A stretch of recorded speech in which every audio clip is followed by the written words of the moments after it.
Hi everyone, my name's Gwydion and I'm an FTM trans man from Melbourne, Australia.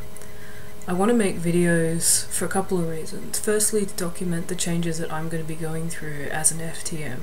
I got my diagnosis of gender dysphoria only yesterday, so over the next 3 months I'll be going through a lot of reflection, a lot of counselling, to sort of look at where I'm going with physical transition. So far it looks like I'm probably going to be going the whole way, surgery possibly, hormones definitely. I can't wait to get on testosterone. I'm basically making these videos both as a record of my own transition and also to give a video record for other young people who might be questioning their gender, young FTMs and even MTFs if they find anything inspirational through these videos. Coming out trans is an especially difficult process for a lot of people. I'm really lucky in that I have a very supportive family. My mum has been really good about it. My dad's not on the scene and that's probably for the best. But my mum actually chose my male name for me. So basically this is sort of my Trans 101 video. It's also to document how I look completely pre-T. Within about 3 months I'll probably be on testosterone and I'll start sounding and looking quite a bit different. So yeah, Trans 101. FTM is female to male, transgender. Transgender, no one really knows what causes it.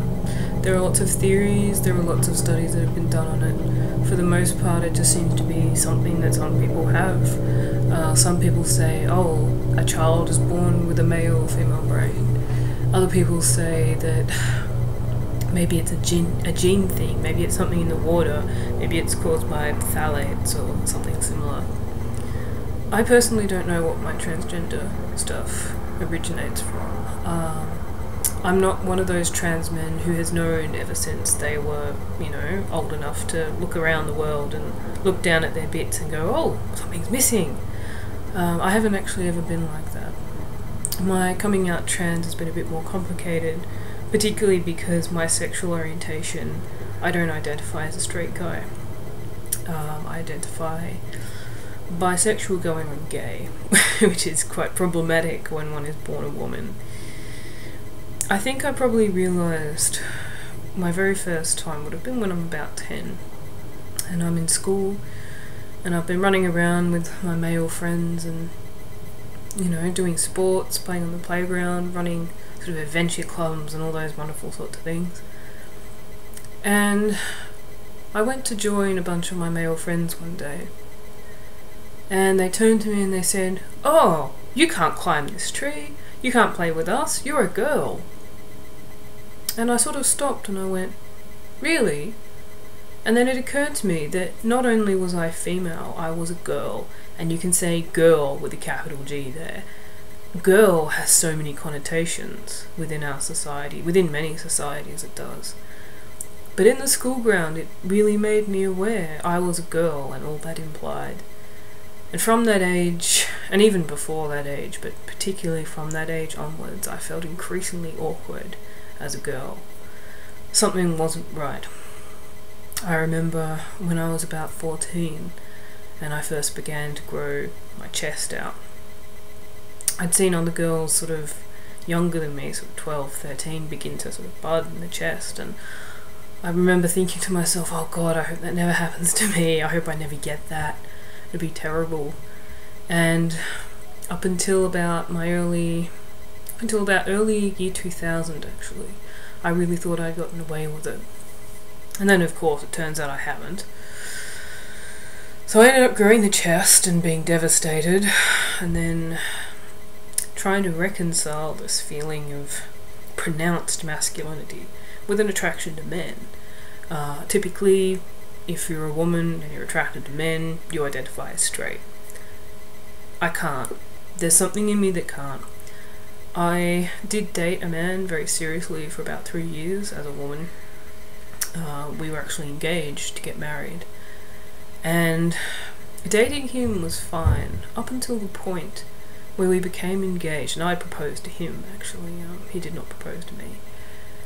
But there was a 6-month period where we were engaged, and all of a sudden I simply went from being his partner to his expectant wife, And again, that feeling of what it means to be a girl hit me again. All of a sudden, his parents and him were trying to coax me into pretty dresses. They were trying to plan the wedding. We were trying to fit those role models of what a husband should be and what a wife should be. He would attempt to exercise authority that he'd never had through our relationship. And I was expected not to. I was expected to play the part of the bride, to play the part of, you know, the woman in this relationship. And I found that I couldn't. After that, there was a year's worth of breakdown where I became intensely dysphoric and incredibly depressed. I moved way out into the country for no particular reason except to get away from the city. And that was a disaster. And now I moved back to Melbourne, and over the course of 2008 came out as trans finally. And a lot of what I'd gone through in my life made sense with that. Always feeling on the fringes of your own gender, not able to understand people of your own sex. And that's a very difficult thing to have to admit when you're a member of a particular sex. I don't understand women. I really don't. I never have. And to have to admit that to anyone is quite profoundly difficult, because the immediate assumption is, oh, you're socially inept. But that's not necessarily the case. I've always had a good number of friends who have tended to be male, or at the very least butch, masculine women. So now that I've finally been diagnosed with gender dysphoria, and the diagnosis itself is quite arbitrary, there's no particular reason that it should have to be a disorder. But at the same time, it's a weirdly confirming thing to have happen. And I strongly urge any young person who has considered their gender to think about what it may mean for them to not only explore what they feel makes them happy in their own gender, but to look at going and sort of talking to counsellors, talking to their friends, talking to family if the family's understanding, and find a way to confirm that in yourself. I felt a profound dysphoria, really, with my gender in regards to my family, my friends' expectations. Family, friends used to buy jewellery for me for Christmas, for example. One friend in particular is very fond of doing that. She would always buy me these pretty little, you know, girl jewellery pieces. And I can safely say that I still do not have one piece of that stuff left. I lost it, careless, you know, not because I didn't appreciate the gift, but because it meant nothing to me. You know, buying me things meant to accentuate and beautify me in a womanly fashion never worked. All these little things that a person can feel over the course of their life can contribute, and I think it's important to have it recognised. So that's sort of my own personal take on my own gender path, my own gender exploration. And hopefully I'll be able to produce videos of better quality and far more clarity in the future. I'm afraid I've never done this before, so anyway, if anyone has any questions, just leave them in the comments and maybe I'll get back to you.